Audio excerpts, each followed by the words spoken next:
and welcome back to another episode. We're going through season 3 with our theme of the season being setting some solid business foundations, as we've chatted about in some other episodes, and what these look like, how to get started with them, and the difference they can make in your business. And one of these foundations is the mission, vision, and values behind your business. So joining us for this conversation is Ciaran Armstrong, who's going to help us demonstrate why it's so important to figure out your values, how to get started, and why more business owners are trying to build their businesses with sustainability baked in. Welcome, Ciaran. Thank you for having me. Thank you. Very happy to have you with us. So for those of you who haven't met Ciaran yet and don't know what he's about, Ciaran is the co-founder of Sustainable Pathways, which is all about making sustainability simple to understand and actionable. Sustainable Pathways provides engaging training, interactive workshops, a support community, and actionable resources to drive lasting change, or, as it says on their website, moving people to think, live, and work sustainably with ease. I think that's a really important part that we're going to come back to in a moment. As a former sustainability consultant, Ciaran knows a thing or two about real-world sustainability. And over the past 4 years, he's collaborated with companies including Small Business Britain, BT Business, South Lanarkshire Council, the Glasgow Academy, and Social Enterprise Scotland on projects to bring sustainability and leadership education to thousands of SMEs, employees, and young people across the UK. Ciaran is also a keynote speaker and runs a podcast, Sustainability for the Rest of Us, which is a 15-minute dive into the world of climate action, sustainable business, and more. He recently ran the Edinburgh Marathon in the name of climate action and documented his training on social media with climate action run videos and stories. So welcome, Ciaran. Wow, thank you for having me. Never had an intro like that before, so that was really cool. Yeah, thank you. You're just giving me flashbacks to the last kilometer of the Edinburgh Marathon. The last kilometer was good, actually. It was the second last one that was really painful. So yeah, yeah, it was a great experience. So really enjoyed it. So yeah. Would you do it again? Would I do it again? I wouldn't do the Edinburgh Marathon again. No offense to the Edinburgh Marathon organisers, but would I do it? I would probably do another one again. Yeah, I tried to get into London this year, but and I paid for the ballot this year, and didn't make the cut either. So I just found out last week, so gutted. So yeah, I'll not safe to say I'll not be rushing to do another marathon, but yeah. Yeah, I don't blame you. You should, while we're talking about the marathon, you should probably share what slogan you decided to have on your t-shirt. Yes. So I played around with a few because basically when I was looking at the charities that you could run for, they were social charities or social causes, and just was like, I could probably do something for the environment here, because I think enough people are doing stuff for social causes, so there's probably a bit of a void there. So I decided to make print t-shirts and have like slogans on the back of them. And I had different ones. My friend's an artist, and she does line drawings, so I got her to draw a sort of outline of David Attenborough, and then we had like one with "Do It for David" on it. That one was quite good. And then, but the one I settled on, I don't mind a beer every now and again. So I went for, well, I read an article about the Great British Beer going extinct, and sounds a bit dramatic, and but it's not. And decided to make one with "There's no beer on a dead planet," which I thought would catch a few people's attention and get a few laughs as well. And it did, even in the training. Like I remember I did one of my training runs, and then I went to Morrison's to treat myself to, not that Morrison's is the best place to get sort of baked goods, but it was convenient at the time. And this guy in the car park stopped me and he was like, "Oh, I like your t-shirt. That's true. There's no beer on the planet." And then he just kind of walked off thinking to himself, and I was like, there we go, done my job. So yeah, it was good. So that's the one I settled on. And shout out to Toast Ale. If you've never had Toast Ale, they make beer from surplus bread. And we did a little collab, which was really cool because I just tagged them on social media like a month before, and we're like, there's no chance they're going to get back to me. And they did. So Christine at Toast Ale, what a legend. Fantastic. Yeah, they're good. They're good.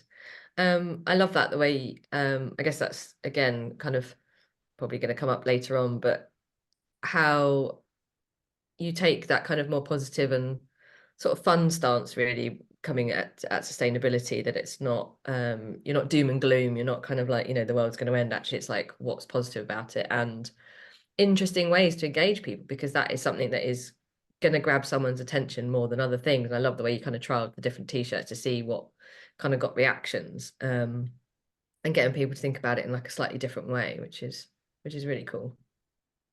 Yeah, no, absolutely. Yeah, I think it's experimenting's key, isn't it? And then seeing what works. And I guess in my head, because I started off with like really boring ones, like I'm running for climate action.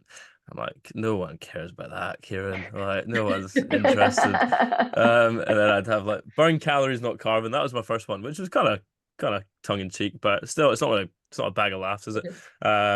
So yeah, the No Beer on a Dead Planet one seemed to be the one that got the most attention. Yeah. And yeah, I do like doom and gloom. We can obviously dive into this later on, but like in my head, it's a bit of a paradox. Like one side of my brain's like, we're all screwed. And then the other, I guess I don't take myself that seriously, but I take things very seriously. Like it's a weird paradox. But I think people often don't realize that or don't see that. So yeah, but yeah, I would never be going into this with I'm running with for climate action on the back. That's just not me. I was like, that's not me. That's too serious. People be like, shut up. So yeah, thank you. Yeah, no, it's knowing your audience, isn't it? So I guess, well, I think Lee was mentioning before we joined on, that you're one of our first guests, I think, that hasn't been a client. Wow. Clients. So and I think the first male to grace our podcast. Pretty sure, yeah. So there we go. The records are being broken today. You've got a Labour majority, a super majority. You've got it's not the marathon. You're breaking records here. But Sammy, you have worked with Ciaran, although Ciaran hasn't been either of our clients. You've worked with Ciaran, and that's kind of the connection here, isn't it? Yeah. How we met in a sense was, I did the green skills for small business with Small Business Britain, and in collaboration with Oxford Brookes Business School. It's like a 6-week kind of introduction into sustainability for small businesses and micro businesses, and learning all about that. And that's where Ciaran was one of the main course leaders on that. And then kind of got involved in a couple of workshops, and then I've joined up with Sustainable Pathways after that to kind of keep that sustainability conversation going, that support network, some accountability, sharing ideas, being part of that community has been really lovely. So yeah, that's how we kind of got to know each other. And then obviously we had the event in London, which Lee was my +1, where we actually got to meet in real life, which is always nice. So much online. So yeah, that's kind of how we came into each other's circles, I guess. That was, that seems like it was. I was thinking about that this morning. I was like, that event was it in January or something? It's nuts. Or was it January? Right about then, wasn't it? Or maybe I'm making this up. February time, yeah. February, yeah. Wow, yeah, February. Yeah, that's like seems like it's gone so quickly. But yeah, no, that was great fun. I know. I remember like seeing you walking. I was like, is that Sammy? You know that way you're like you've seen someone in sort of 2D, so then you're like, all of a sudden you've got the sort of 3D, 4D effect. You're like, here's this. But yeah, it's sort of it's great. And then it's sort of like that 30 seconds of like familiarization, and then you're like just back to where you started. So no, it's cool. I'm sure it's a very common experience for a lot of people. But no, great fun.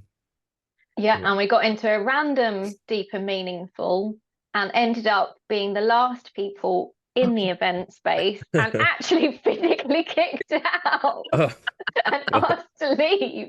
You've actually been kicked out of the House of Lords. There you go. That is if that's not a first, that's really cool. Wow. Yeah, that's a claim to fame, that.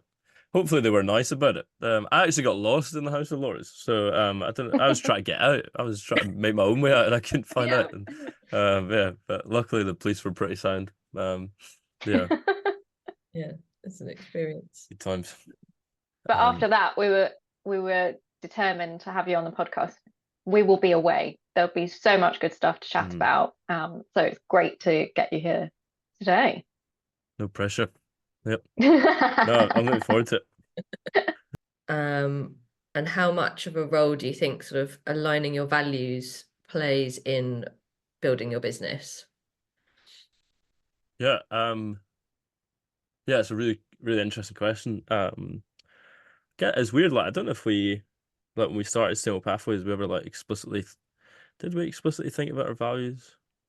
I don't know. I was thinking about this because I guess I've maybe had quite an unusual childhood, in a good way, but in the sense, or in the fact that I've grown up in a household where both my parents have started and run pretty successful charities, and so I guess like this idea of like doing good has always been like just the norm for me. Like the idea of like people working on a job and making money and then doing a bit of charity work on the side, a bit of philanthropy, like just seems really um unusual for me. I'd probably be more familiar with people that try and align like their what they do for work and what they're passionate about into one thing, which is obviously easier said than done.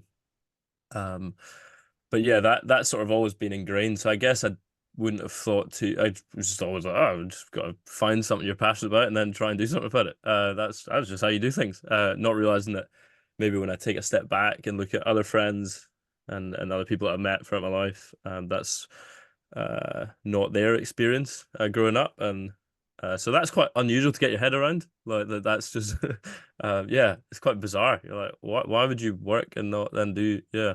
But I guess we're quite understanding as well. So I'm like, it's let's say it's easier said than done. I think it's a bit of a privilege to be able to do that. Yeah. So what was the question? Aligning your values with business. So to be honest, then I don't think we ever like we're like we're passionate about X, Y, Z. It just kind of felt very natural. I guess it's a bit Mm. like riding a bike, I suppose. Like I already learned how to ride a bike in the sense that I already learned how to align my values with um doing work when I was like a Yeah. kid because I just saw that. So I didn't have to kind of pick up that skill when I became an adult. I'd already kind of saw, okay, I'm passionate about this. We go and do something about it, and then if we can try and then make a bit of money out of it, that's also not a bad thing. I think doing well and doing good is really important. You know, there's no such thing as a free lunch. Charities are businesses, the way they're run. If you've ever, I'm sure you've all been in a big multinational charity. They run like a business. Their CEOs are paid pretty well. So, yeah, they're businesses. So doing well and doing good isn't a bad thing. So you shouldn't. I think first of all is don't cringe out of that idea of like, oh, we can make money and like solve problems, like social and environmental problems. Yeah, absolutely. You kind of need to, otherwise, you're relying on public funding, and we're seeing more and more organizations just now that are charities that are actually looking to how do they commercialize themselves a little bit to become more sustainable and more resilient, so that they're not relying on grants and public funding because there's a real depletion in that. So yeah, I think that's the first thing is when you're going into any kind of business where you're looking to like do something with your values, is don't cringe at the idea of doing well and doing good because it's completely normal, and in fact it should be the norm, in my opinion. Um, I guess like if I was to give some pointers, it would be to figure out what you're really passionate about. What is it that gets you? Yeah, what is it that kind of gets you up? What is it that gets you pumped up? And for me, that would be I guess like equality and equity are big things, and inclusion for me. That's the kind of charities that I've been around that have tackled those issues. So things that like justice, that needs to be fair. So hence then supporting or sharing information with people, like doing the sustainable pathways. We're trying to kind of democratize um people taking action sustainably. So I don't want someone to have to pay like 2 grand to go and learn how to build a sustainable business. Like that's just ridiculous. So it's how do we uh, get people to take sustainable action, but in a way that's really accessible. So, but that comes from like a value of justice, equality, inclusion. That's probably what really drives me. And when I see people trying to achieve something similar, but they're going about it in a way that I don't think aligns with that. So, they're maybe charging lots and lots of money. I'm like, wouldn't be the way I would go about it. I'd probably try and do it differently. It doesn't mean that it's any, I guess sometimes they maybe have an easier ride, but yeah. So that would be one value. I don't know if I'm making sense here. Is this answering the question? But yeah, so I guess figure out what you're passionate about and then try and align with that. I'll pass to yous and then we can come back, and so we've got a bit of a tennis match going on. So yeah, what do you think on that? Is that Um, going the right way? yeah, yeah, and I did work in third sector for a couple of years. And I do end up having that conversation with clients quite a lot of, I've worked in charity and I can tell you they run like commercial businesses, that you are treating what you do like a charity and giving away your time for free and not being able to sustain that long term and sustain the life that you need to live is at odds with what, you know, that sort of it's a good intention, but it's sort of a little bit misplaced of that, well, I'm doing what I love and I want to help people, but it kind of devalues them and makes them unable to keep doing it because they're going, you know, they're sort of in their brains, they're kind of doing this sort of charitable, altruistic thing. Like, no, but charities run like businesses. They are commercial operations, that they're there to generate income. Yes, they might pass that income out to worthy causes, but you can do that too, and you can do that more effectively if you're earning well and able to take care of yourself and your family and keep a roof over your head and all of those things. So yeah, I'm with you on that one. Yeah. Sammy, were you going to say something?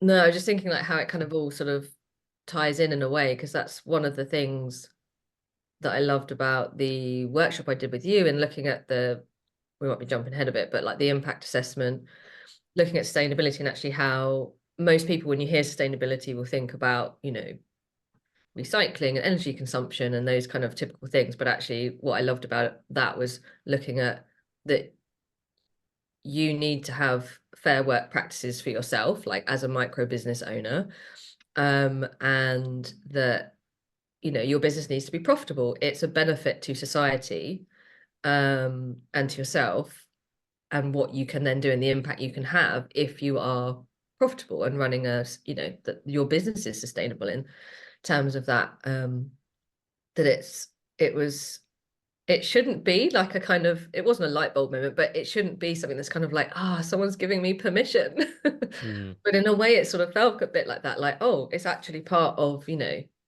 me building, it's part of the bigger picture, basically. It's not, because I guess in a way, so for some people, when you're doing that switch, if you've come from working for someone else and then working for yourself, it's hard to kind of put prices on things and value yourself and all those kind of things. But actually, when you're looking at how that fits with the bigger picture and the impact you can have in society as a whole, then, you know, obviously, of course, it makes sense. It was just it was a nice way to look at it for me, I found. And I kind of agree to a certain extent with the kind of the values piece, in terms of it just being quite automatic. Like you haven't had to sit down and think about it because you're living it day to day. I'm probably pretty similar. When I kind of was looking, I did kind of look at the values I wanted to start my business from.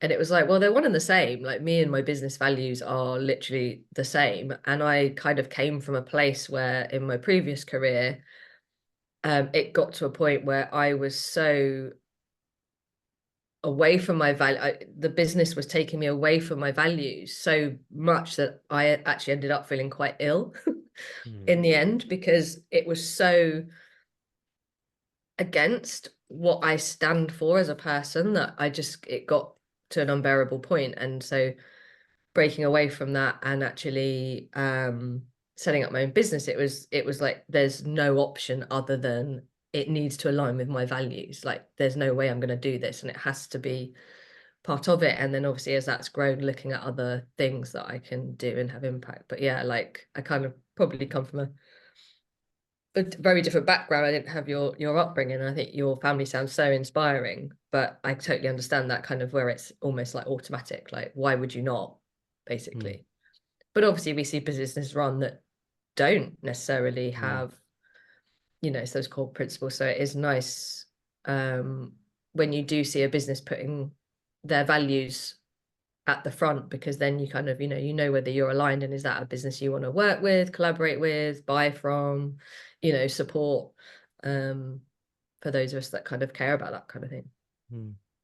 Yeah, Absolutely. There's a great book, I've probably mentioned this before, but Net Positive.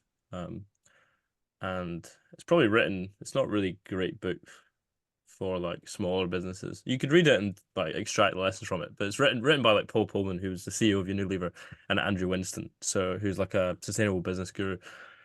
But it is a really, really good book. And one of their first chapters is all about like values, and there's a great line in it, which is basically like, if you think doing business with purpose is generating profit and then doing a bit of philanthropy on the side, then you're kind of getting it wrong. It's really about creating value through your values. So kind of like what you're saying is like, what are my values and how can I generate value through that for the world? And part of that is generating a profit, because like we've touched on, charities don't run if they're not profitable. So like we know that, so they need to be making money. So in the same way that you shouldn't be running a business if you're not looking after yourself or not profitable either. So yeah, or you're not able to generate an income from what you're doing. So it's, yeah, I think hopefully that bursts a few assumptions for people, because I think like it seems, I guess sometimes it seems second nature, but actually a lot of people still view doing good and doing well, or doing work that aligns with your values and earning your income as sort of separate things. And actually the more we can sort of try and channel them together, the better. Obviously, like some people need to go out and just like side hustle, earn a quick buck, or earn a bit of money, and it's not that easy. Absolutely. But if you're in a position, maybe you run the business, or you're able to shift careers into something that does align with your values, then go for it, because it's the way forward. Yeah, I think as Lee touched upon, like a lot of our clients, because they are kind of more focusing on people's well-being and helping people, that does feel quite difficult to bring those two elements together, and it almost feels like kind of bad for wanting to earn money for what you're doing, but actually you've learnt a skill and you're bringing value to somebody else, and that we all deserve to earn a good living. So yeah, it's something that, as you say, making it more. Absolutely. And if you ever feel bad, just remember there's like CEOs in charge of big oil and gas companies making an absolute fortune, and destroying the planet, people's lives. So yeah, yeah. It's always a good reminder to like, I'm not that bad then. Yeah. No offense to some of these people, but yeah, I think there's often I think because we're so like maybe like as empathy is a big part, isn't it? And then you're like driven by that, and then it's sort of easy to forget that there's people out there that just don't care. So yeah, it's not Yeah. giving yourself a hard time. That's the thing, isn't it? Yeah, exactly. There's a spectrum, isn't there? And we're all if we're worrying about it in the first place, we're obviously doing pretty good Yeah, anyway. yeah, exactly. Yeah. So, so Ciaran, we kind of touched upon sustainability there, but let's talk about that kind of in a bit more depth. And so let's talk about what we really mean, particularly from your perspective, by sustainability, and what elements come into play with that. Okay. Yeah, no, good question. It's yeah, it's all the rave right now, isn't it? Sustainability. Everyone loves a bit of sustainability. It's great. So maybe I'll give a bit of backstory to how I got here, just for the crack. Please So do. my my dad was involved in creating like theatre pieces that would take social issues and turn them into engaging pieces of theatre. And in 2000, he met a guy called Peter Braithwaite, who at the time had just been put in charge of basically making Arup Engineering, large engineering company. I think they designed the Sydney Opera House. I could be wrong. Don't quote me on it, but I'm pretty sure they're behind some big stuff. And he was in charge of kind of making their buildings and infrastructure more sustainable. And he was tasked with like, Peter, how do we make this stuff more sustainable? So Peter came up with a diagram, which basically this will help explain what sustainable development is. So there's a bit of madness in my method. So the diagram that Peter came up with, the sort of four pillars to sustainable development. My master's degree was in sustainable development, and sustainability is good for short, but the kind of main word, the word that evolves from sustainable development. So, which for a definition for that is development that meets the needs of the present without compromising the ability of future generations to meet their own needs. So basically, how can we survive and thrive and have a great time without making a mess of it for the generations to come, in a nutshell. So anyway, Peter was in charge of how do we apply that concept, this nice thing, to then buildings, infrastructure. And what he came up with was a diagram that had social, economic, environmental, and natural resources. Because when we talk about sustainable development, we're talking about these sort of 4 areas. Ultimately, if you chunk it right up, society, the economy, the environment, natural resources. And he put this into like a target diagram with 4 quadrants. So if you can imagine that. And Jamie, my dad, was in a workshop with Peter, and Peter was explaining this concept to him and how you would then use that to design sustainable buildings. So if we look at like the social quadrant, if we look at that from a buildings perspective, I'm not an engineer or a buildings expert, but I can have a crack at it. Would be like accessibility. That would be something that would fit into that social quadrant. So, you know, is it able for, you know, people with disability? If you're in a wheelchair, can you get into that building safely in and out? That's like a classic criteria that would fit into there. If we look at natural resources, you'd have something like water in there. So can the building or the infrastructure reuse water, grey water, etc., or is it just leaking tons and tons of water? So that's sort of how it all plays out. Anyway, Peter was describing this to Jamie, and Jamie was sat in the audience at the time, and was like, "Oh, that's cool. How could we apply that to people's lifestyles? How could we make design? How could you design a lifestyle around these 4 quadrants to make it more sustainable?"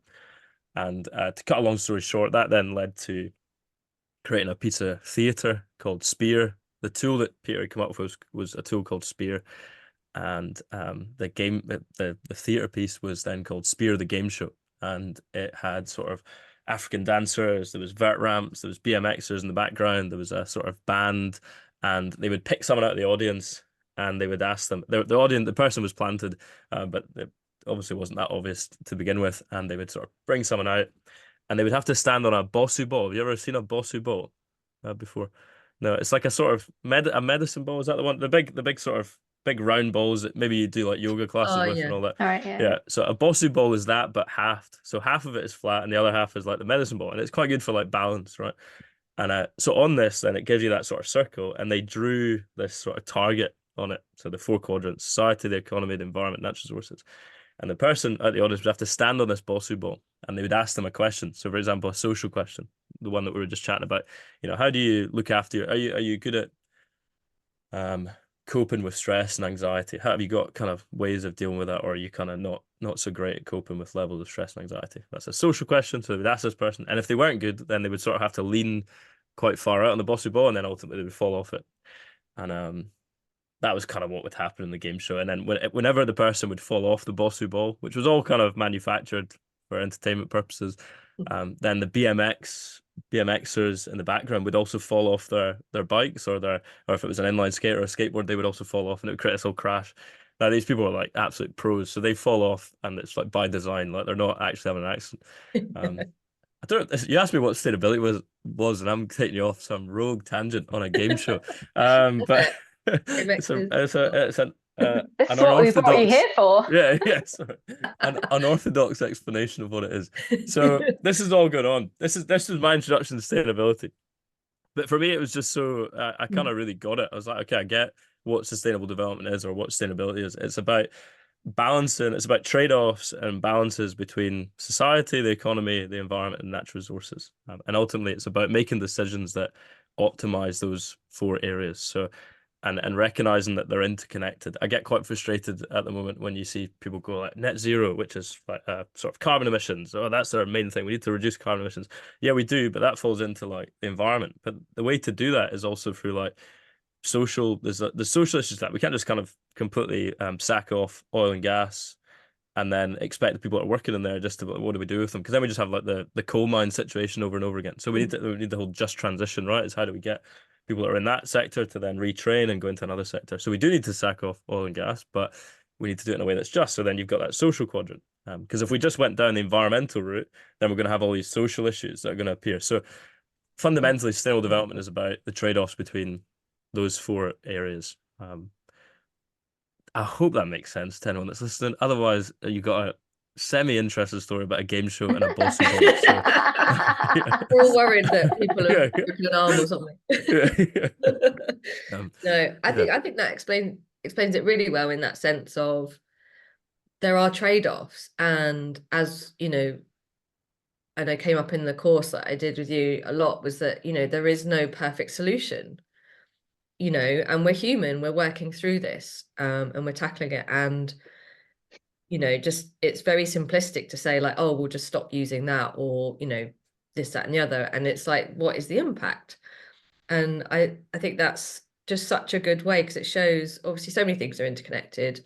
And was another example, like when was very privileged to actually be able to speak to Peter, and he said the same thing with like, you know, don't just stop buying bananas because we're shipping them across the world, because then the banana workers on that farm, you know, they'll lose their livelihood, and that's not the right way to go about it. So how come, as you say, it's balancing out all those things. And I think it's such a clear diagram to think, okay, what is the offset and what is that impact, and can we manage it, and how do we manage it? I mean, it's so simple but so brilliant, because it's able to take something that's really quite complex, but actually, you know, hone your kind of focus on, not having it so unbalanced that you're destroying one thing while you're preserving another, which is, you know, it all has to kind of work together.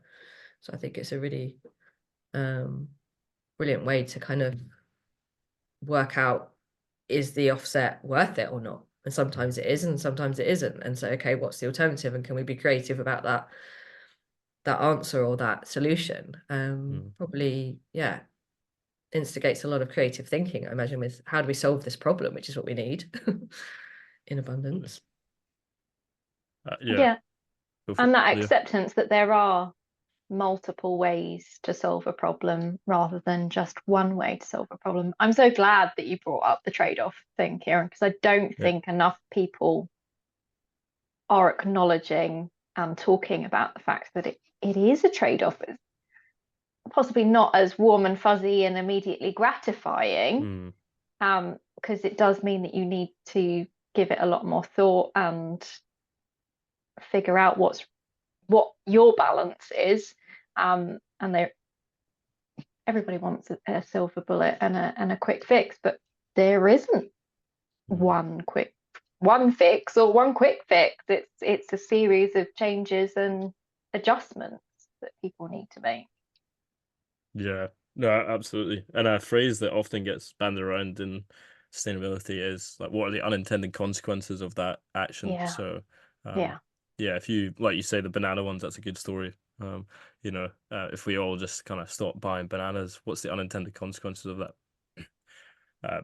People in a place where they're farming the bananas are going to lose out on their income. That has a significant impact. So it's kind of always been aware, and then try to just make the best decision that we possibly can at that point in time. But yeah, I guess it's a great way to like heighten awareness of the actions you take. If you can just kind of maybe like go like a tangible thing to do to keep it tangible would be like, the next time you go to like the shops or something, just look at like an item and then just visualize this radar. I'm a very visual learner, so I appreciate not everyone be visual, but try and visualize like those 4 areas: society, the economy, natural resources, and environment. And then look at a product and then just ask yourself, right, I wonder where it has more impact. Or, you know, I was thinking about, this is a secondhand jumper, so I'm like, right, well, social impact of that is what's already been produced, so it's kind of secondhand. Social impact, I think it's a nice jumper, it keeps me warm. Economic impact, well, I'm fueling the sort of circular economy, this sort of pre-love fashion by buying this, and I'm keeping people in jobs that are working in that space. Natural resource environment, well, it's made from cotton, so when you wash it, there's no microfibers tearing off. Plastic microfibers tearing off that are then polluting waterways, so it's kind of like positive there. And natural resources, well, you're keeping something in use. So like that's one way to just thinking about things across those 4 areas, and then you're immediately understanding what sustainable development is, and you're learning to sort of think in systems and see the world as like, not like you say, as a silver bullet or as do this and then that'll happen. It's like the world's not like that. As much as it would be so cool if it was, or would it be? I don't know. Maybe it wouldn't be. It'd be a bit boring actually. So yeah, it's good. So yeah, that would be one tangible thing to maybe do, is look at the world or go shopping. I mean, without driving yourself insane, because you could end up spending hours going around Tesco's or Morrison's or whatever, or your local high street.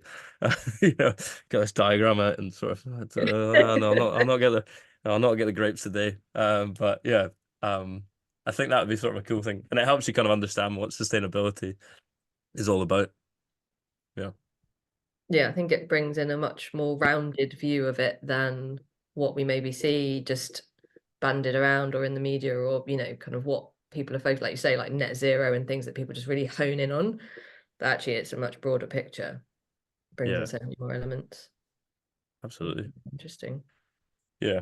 And then I guess you just then scale that up.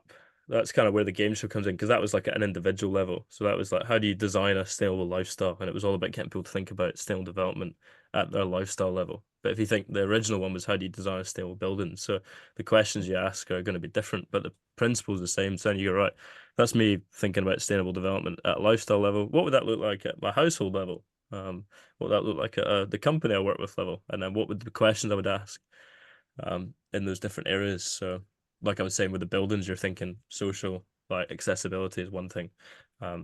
Green infrastructure would be another thing, and a social thing. Do we have plants? Do we have stuff? Because when we've got plants going on inside buildings, people tend to feel better. They gravitate towards that. So that's the sort of questions you ask at that sort of level. Not necessarily relevant at an individual level, but yeah, just think about how you could scale it down. I'll probably create some resources around this as well. But yeah. Yeah, cool. and I guess if we bring that back to the kind of micro business level, I guess a lot of our listeners are, running their own businesses, and a lot of them are one person businesses, I guess, in that sense of, I know I certainly felt that, which is one of the reasons why I joined the Green Skills Small Business course, was kind of that feeling of overwhelm of like, oh, it's such a big issue, and we know it's a big issue. And that kind of, I guess, almost feeling like helpless a little bit, because it's like, what can I do as one person, one small business, when the issue is so big? But turning that around and kind of being like, okay, well, what is possible for me to do, and how can I contribute to a better world? But then that kind of feeling quite overwhelming. So I guess you might see that quite a bit with businesses. Like, what advice would you give to them in terms of not getting overwhelmed and feeling like they do have agency and can take some action and have some impact? Sorry, did I cut you off Yeah. there? No. Well, what did you do when you got that? Like, so you obviously were in that position where you're feeling overwhelmed. Just out of interest, like, what was your kind of first? That's like, you're a good story to then for other people. So what was your sort of that feeling of overwhelm? I'm not trying to be a politician here and like We just bypass flipped this, it but around. yeah, what did you do? Let's swing this back on you. Yeah. But no, just out of curiosity, I think it's a good story. So, one of my issues was trusting information. And if I was going to take actions or share things, like, because I was thinking of my business, but also thinking of the business community that I'm in, and actually, can this be a bigger piece and have a bigger impact of sharing it with, I'm working with clients obviously on their website, so I'm thinking of, can I bring their digital carbon footprint down? Is that something that I could maybe have an impact in and share with them? Like, not a lot of people think about it, know about it. Is that something I can share with them? So I kind of had these ideas, and then thinking, well, I don't really want to do that unless I kind of, getting kind of the right information. I find it such a difficult space because there are kind of extreme opinions. And so that's why I came to the course, actually, because I was like, okay, I want something that is just going to give me a bit of a kind of base knowledge, get other people's opinions, because I knew that I was getting in my own head about it a lot. yeah. And actually just having a bit of guidance of what to look at, where I could go, where to get information, and having that kind of support network, I guess, of like, we're in this together, and actually as small businesses, we can help each other with different ideas, and just being aware of other people's struggles and issues and how they're dealing with it and how they're thinking about it. So that's kind of why I came to that, I think, was as a starting point, because I think if you just go looking into the internet for answers, you drive yourself pretty crazy pretty quickly. And well, there we go. Yeah. There we go. That's it. Solved. Then that's that one done. Next question. No, No, yeah, I guess to build on that a little bit. So if we look at like the stages of learning, you've got unconsciously incompetent. I don't know, are you familiar with the stages of learning? I did undergrad. My undergrad was sports science, so we did a lot of this sort of stuff. So unconsciously incompetent, you don't know how bad you are, or you don't know what's going on. Consciously incompetent, you know how bad you are, but you don't know what to do about it. And then consciously consciously competent, which is you're getting good at what you're doing, you know where to go, you know where to find those resources, and then unconsciously competent, where you're just that's kind of like guru level, like you mentioned Peter there, right? This is someone that's been like working in this space for 30 years. Just he just pulls things out of anywhere, and you're just like, how does he do that? That's like that kind of mastery level. So I guess it's like if you're kind of at that stage, unconsciously incompetent, well, we can't really help you because you've not figured out that you don't know what you're doing yet. So maybe you need that kind of trigger point to go, oh, maybe I should start trying to align my business with my values, or maybe I should that how you get to that trigger point. I don't think we can like you can't drag people there. They kind of almost need to change themselves or be around, be exposed to people. But you've obviously got to that stage where you're it sounds horrible, doesn't it? Unconsciously incompetent, but and no, consciously incompetent, where you kind of are aware now that there's a problem that needs to be solved, but you're not necessarily sure how to go about it. And then, like you touched on there, well, then what can you do about it? Quick actions to sort of overcome that overwhelm. I guess it's like learning anything, like go and find courses, credible courses that are out there. So then just have a look on the internet, but you know what you're looking for. I want to learn, so let me find courses, look at reviews. I was just writing down there like what books are out there. TED Talks when I first got into sustainable development, I thought TED Talks were a good one because TED Talk, to get onto a TED Talk, you kind of have to know what you're talking about. So that's sort of that credibility check. No, I'm sure there's been some people that deliver TED Talks that don't know what they're talking about, but they're probably a minority. So you get some good TED Talks. So, type into YouTube, sustainable development, TED Talk, and you're going to get like, there's tons on there and just start watching them. And then you go, right, I'm starting to pick this up. So that would be one really cool place to check it out. And then, like you said there, I guess as you start to get deeper into it and you start to go on your own little learning journey and move from consciously incompetent to consciously competent, then you start to, let me go and find a community. Let me go and find trusted resources. Let me go and chat to an expert. Let me go and so it's but I think starting that everyone will probably have their own preferred way of starting that journey. But once you get to a stage where you realize there's a problem and you're still not sure what to do about it, then I suppose it's starting to learn and whichever learning way you prefer, whether that's courses, whether that's watching videos, whether it's reading books, yeah, and then go about it in the best way possible. So looking at reviews, looking at peer reviewed stuff, books, see if they've got 5-star reviews or whatever, or yeah. So I guess I'm just regurgitating what you'd said. You did through maybe a different lens, but so I think that's how I would overcome that overwhelm. And I'm just talking about that was my journey. It was like just realized I was I need to do something about this, and then just started learning, and then went on to then do a master's in sustainable development. But that was like before I got to that stage, I'd watched like tons of TED Talks, I'd read a few books, so like my journey actually started probably watching a TED Talk, or it started with when I was a young kid, obviously, but then it started with a conversation with Peter, and then it kind of evolved from there. So yeah. So there's no silver bullet. There's no one sustainable pathway. You all have your own little paths towards learn about sustainability. But yeah, there's some common themes there. What do you Do think? Sorry, like do you think there's an issue with people expecting themselves to be at mastery level kind of overnight? Once they realize they have this sort of shortfall or gap in knowledge, they kind of expect and kick themselves and feel like, well, I should be at ninja level on this already. That's a good point, actually, isn't it? And I wonder, like, if it's because there's so much more pressure to this, like, because you see what's going on in the media, you see like climate change is such a big thing, and you're like, I need to be in the ninja level, I need to be like a hero. Yeah, maybe it breeds that. 'Cause I was thinking that I've got a guitar behind me. I don't know how to play the guitar. I've had it since I was 18, and it just follows me everywhere, and I've still not learned how to play it yet. But I don't kick myself. I don't like pick it up and go, right, I want to be like I don't know who good guitar player is. There we go. I don't even yeah, anyway. Bruce Eric Clapton. Springsteen. I don't yeah, there we go. Fine. Yeah. So I don't expect that, but there's no like real social pressure there, is there? Whereas like maybe with something like this, it's a whole different issue. And maybe people then feel that weight, they feel like the weight of the world's on their shoulders. I want to be a part of the solution and I need to be that tomorrow, actually. Yeah. just take a step back and just do one thing at a time, and acknowledge that there's people further down the line from you, but there's also a load of people behind you, and everyone's just Yeah. on the journey. And we often say this in sustainable development, it's a journey. It's not a destination. So there is no, like we were talking about silver bullets, there's no like aha moment. Like you're always trying to live more sustainably. You're always going to be doing things. Like it maybe took me like, I don't know, like a year and a half before I significantly stopped eating like meat.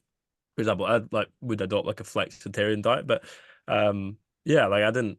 That took a while. So that was like one. If you look at my diagram, that sort of natural resource environment impact was improved a little bit there, maybe, but that took like a while to get to that stage. So I didn't like wake up and go, right, tomorrow I'm buying secondhand. I'm never getting on a flight again. I'm cycling everywhere. I'm wearing sandals everywhere I go, and I'm eating vegan food. Like, I didn't wake up on Monday morning from having my light bulb moment on Sunday.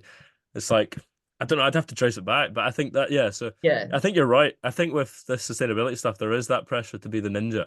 But Yeah, that's I not going to think happen. So yeah, when you go for it. when you kind of starting to look at it, I think probably even more maybe from a business point of view, if you actually think, right, well, how can I Mhm. bring this into the business? For me, definitely, and again, I guess because being that kind of more empathetic person, I just felt really bad about the things I wasn't doing. Mm. And negative bias kind of comes in then, and Mm. rather than the things that I am doing. And then I kind of thought, right, well, I guess for me, it was because I'm an online service based, it was less obvious. Whereas if I had a product, I know that there would be like some real key things that you could look at in terms of sustainable packaging and looking at your supply chain and all those things. So I was like, okay, what's in my control and what can I change? And then I kind of thought, well, I've done this throughout my life. This isn't a new skill. Like I've Mm. gradually, as things have become available, try and limit food waste, recycle, put food scraps into the recycling or compost, and doing all your recycling with the council, and then taking the soft plastics off, making more effort, you're having to take that somewhere else to get disposed of, reusing things, and then going through just household stuff like the products I use every time. Again, it's like it doesn't help anybody if you kind of chuck everything out and then I'm going to buy sustainable now, Mm. because well, you've just you've got to use what you've got already. But actually what I was doing was like every time something ran out or I finished or I came to the end of a subscription with insurance, gas and electric, whatever it might be, is kind of like, okay, is there a better alternative? And just doing things one thing at a time. And I think that was something that, again, with the course was kind of like, it's okay to not have all the answers and change everything now. Like you can just do it gradually, and actually being open and transparent about that. You can take people on the journey with you. And that's something I picked up that was really nice. It was like, I don't need to be ashamed of Mm. what I'm not doing. But actually being like, okay, well, that's the problem, but how can I get there? And that might take me a year to get to that point. Or, this is what I can do now. This is what is available to me. And what can I do maybe next year? And what can I work towards? So I think that's such a valuable point in terms of feeling that pressure, but actually not having to take action on everything straight away, and actually just doing smaller action steps towards it and just breaking it down into like really easy pieces. I think that was definitely helpful for me. So Mm. I hope if that's helpful for anyone else listening, like where do I start, and don't feel bad about all the things you're not doing. Yeah, just start where you're at. That's it. What's that? The journey of 1,000 miles. I'm gonna absolutely ruin this quote, but it's a journey of 1,000 miles starts with one step or something like that. Yeah, become a philosopher now.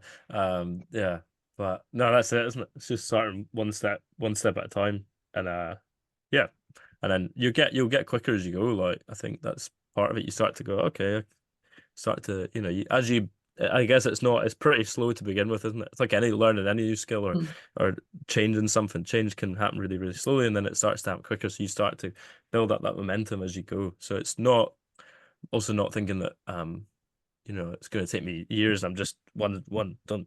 As you kind of build, I think you'll start to tie things together and start to connect things and just get better at making those sustainable decisions. Or yeah, so I think that's part of it as well.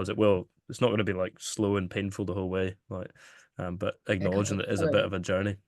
Yeah, Yeah, definitely. Absolutely. I think it's I keep about go. not trying to get everything perfect from day one, and accepting that there are good enough or better choices that you can make as you go along. Because Sammy, I know you were saying about being a service-based business owner. My first business, I was a vegan chocolate maker, and I tied myself up in absolute knots and went down all of the internet rabbit holes and spent so much time searching for the best possible packaging options. And a lot of them were out of reach as a micro business owner. And so, to a degree, you can hold yourself back from making progress by searching for the perfect solution from day one, because you can't actually get your product or service to market and prove that it can work, so that you can keep doing it and then improve as you go. Yeah, no, that's 100%. It's such a good story. I know I saw like it was a chain in Glasgow, and they had this sort of, someone obviously had been asked to go and write this on it. They sell tea. I can't remember the name of the company. Anyway, and they had this sort of this stand outside their shop, and they said 100% sustainable. And I like took a picture of it and just completely exposed them online, like with a bit of fun. I was like, come on, like, because there's no such thing as a 100% sustainable company. And if you're trying to be 100% sustainable, then well, it just doesn't exist. Like, it's not a thing. It's like saying I'm 100% health and fit. Health and healthy. It's like no one's 100% healthy. Everyone's got little things going on, whether you've got a tweak in your back or whether your diet's a bit out of shapes, but you're really fit, you're running, but you're not. I'm talking about myself here, right? I'm eating chocolate and biscuits, but I'm training for a marathon. So there's Cinnamon trade-offs, right? buns. Yeah, cinnamon buns, exactly. Yeah. Morrison cinnamon rolls, all this sort of stuff. Yeah, so it's like there's no such thing as that. So don't get yourself. I mean, it's easier said than done because we're all like, everyone wants to do the best thing, and I appreciate people can get them. But yeah, action's better, and progress over perfection. I suppose that's another good buzz term that people throw around, and just taking action. Yeah, because there I is like that it. side to it of like, we know that companies are falsely claiming things. Yeah. And I think that's something else that, kind of obviously, as somebody that genuinely cares, you want to make sure that you're being accurate in what you're saying that you're doing. And sadly, obviously, there is that other side to it where people are taking it as like a tick box exercise of like, oh, I've just achieved this, done, but there's no real feeling or commitment behind it, or or just purely like misleading people. Some businesses or companies are doing that. I saw another one, I think. Did you share that one about the barbecue? Was that somebody else in the Yeah, group? that was me. Yeah, that one kicked off. Yeah, yeah. I actually got an email from them. Oh, did Sorry, you? bit of context. Yeah, so there was single-use barbecues. There's single-use barbecue. Morrison's. I do. Other shops are available, by the way. It's just at the end of the road. I also do support. I do also. I do also support like small businesses, but imperfect action. I'm prone to. Anyway, I went in there, and the summer season they've got all these single-use barbecues, which at the best of times are horrible things. But anyway, now this company have like put sustainable on the front of it. I was like, what does that even mean? Like, what are you talking about? And they did have a QR code, but then the QR code took you to like sustainable charcoal. So that in itself is like a completely different claim. So I just took a picture of it and put it on LinkedIn, and it was like, I can't remember what it said, but something like it's beyond a joke or something now. In fairness, I didn't tag that company. I tagged Morrison's because I feel like they're a small business. Well, they must be turning over millions if they're supplying to Morrison, so they can't be that small. But anyway, I tagged Morrison, and yeah, it like kicked off quite a bit on LinkedIn. It's weird. I put so much effort into all these LinkedIn posts, and then I take a picture of a single use barbecue, and it like blows up. I'm like, great, cheers. So, just do that more often. But yeah. And then the company got back to me. They emailed, and they were quite apologetic. I don't know if they were trying to like get me to take it down. They didn't really explicitly say that, but I was just like, no worries. I'd sent them a few resources of like what they could do differently and stuff. So in fairness to them, I thought their attitude was pretty good because I kind of panicked a little bit as people started liking it. I was like, oh, am I going to get done here? Am I, yeah, so, am I in trouble? But it ended up well. I mean, they've still got sustainable written on the front of the barbecue, so they've not done anything about it. But yeah, but anyway, sorry, I didn't mean to take over there, but yeah, that was. Yeah, so that don't if you that I mean maybe that goes back to this is something I was going to share is like you can do all these like actions around the side, but maybe the core question to ask yourself is any business, is the world better off because my business is in it? And it doesn't have to mean that you're solving like, you know, global hunger or something, but you know, am I solving a genuine social environmental issue, or am I helping other people, or am I creating genuine like value in the world? Because if I'm selling like single-use barbecues, e-cigarettes, and fags, and you know all sorts of drugs and all that sort of jazz, then clearly it's a no. So like I think that's the first question to ask yourself: are we actually, is the world better off because I'm here? And if it's a no, then well, what else could you do? So and I think that's probably the first question, and then start to layer on all the other stuff. But if you can't get a yes on that one, then don't bother, because you could have a single-use barbecue that's 100% recycled, but it's still like not. No one's better off because we've got single-use barbecues. Like they've ruined parks. It was interesting. People were posting stories of like kids who have like they put them on the beaches, and people have buried them beneath the sand, and kids are like standing in like burning their feet or like cutting their feet. It's like, I think we could get rid of these. So yeah. Yeah, I mean, I guess we kind of touched upon it in a way with kind of the action thing, but I think what's really nice with your key messages is like action leads to action, and wanting someone to take away something, tangible. And I love your kind of like done by next Friday. So it's something that, keep that momentum going, basically. Okay, what is, not to overwhelm yourself, but just what is one small action I can take now and implement next Friday. So kind of, I guess like, yeah, any suggestions for what people could kind of think, okay, what can I take away from this episode today?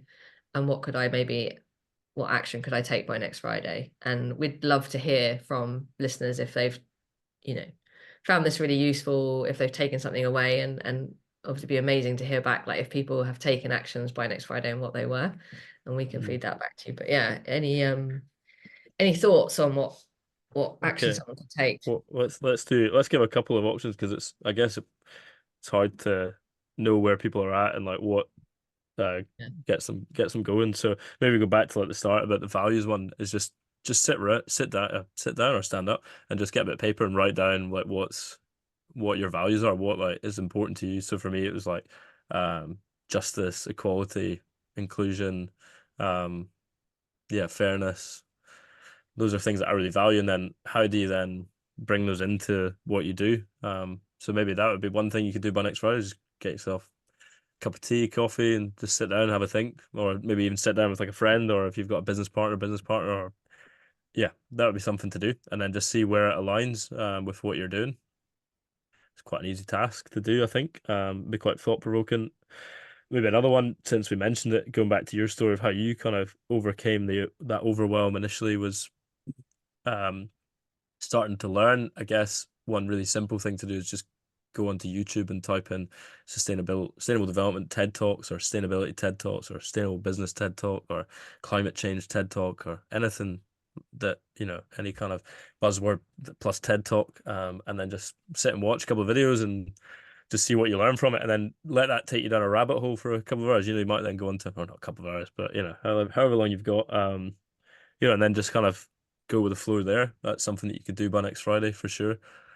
And then I guess another one, I don't want to like plug what we're doing too much, but we've got still kind of developing like this little mini impact assessment. So like we were talking about what is sustainable development, social, economic, environmental, natural resources, and looking at those 4 areas is there's one thing, you could get a bit of paper out and just draw that target and ask yourself questions, and then rate yourself, or even write down what you're doing in society, what you're doing in the economy, what you're not doing, what actions you are taking, what you're not doing.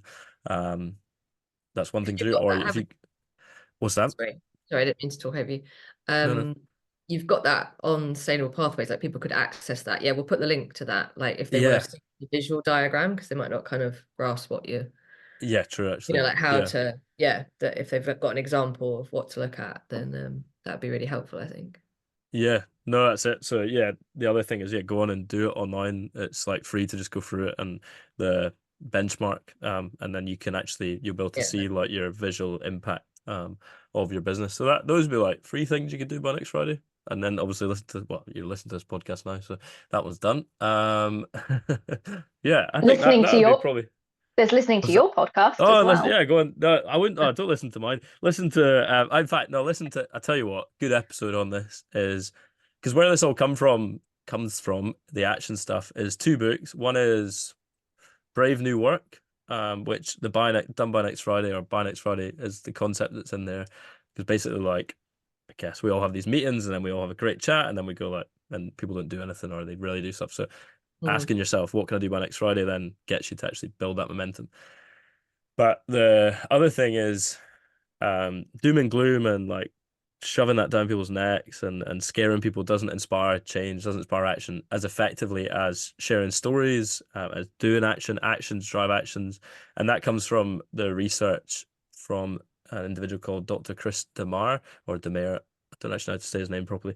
But I did a podcast with him. It's the last one that I did. I would recommend giving that a listen. It's like 25 minutes long, and it'll just give you an insight into like why doom and gloom doesn't inspire climate action or action. And yeah, why there's method in the madness. So we're not just being like, hey, it's all good, like we can all do stuff about it, like being all, but it's actually like method and the reason for like taking action, sharing stories, being positive, because it does drive change compared to scaring people. So yeah, those would be four or five things. Yeah. Brilliant. I mean, one of the done by next Friday actions I took was looking up how to get pre-loved tech, because we know like pre-loved clothes and stuff like that, but being again that kind of, you know, online business, obviously the tools I use are very important to me in designing. So I got a pre-loved mouse and keyboard. I need a separate keyboard, so I could actually, I was getting really bad problems with my shoulder because I was leaning over my laptops on a stand, and so I was like, okay, I need to get a better workout. And that wasn't something I really ever thought of before, and it came up in our discussion because of like worrying about quality. But I think we've just moved so far ahead now with what's available in terms of companies that are selling pre-loved things, that, you know, things are checked, things are, you know, mine literally came packaged almost like brand new, amazing quality, half the price. So that's good for you and good for the planet, because, you know, that bit of tech isn't going into landfill and you're able to reuse it. So that's a really simple one. If you need to replace something in your setup, you know, if you're working from home or whatever, then consider that as well. Some pre-loved tech is a good Absolutely. one too. Yeah. Yeah, it's a great one. It's a great story. And even flipping that on its head, like, what have you got knocking about your house that you could put on a Vinted or an eBay as well? Like, so, yeah, like it's the same principle, but yeah, the opposite way around. So, like, that's another action. Or I know people have started like businesses out of literally going to charity shops and buying stuff and then Yeah. selling it on eBay. So, you know, if you're like, oh, geez, I think I want to do something different, then the whole circular economy, reselling, is huge and it's only going to get bigger. So there's opportunities there. By next Friday, start yourself a circular business. Shouldn't Just a take that small long. action. Yeah, you know, it's on the side. Yeah. Brilliant. Thank you so much. Thank you for giving us your time and your knowledge and expertise.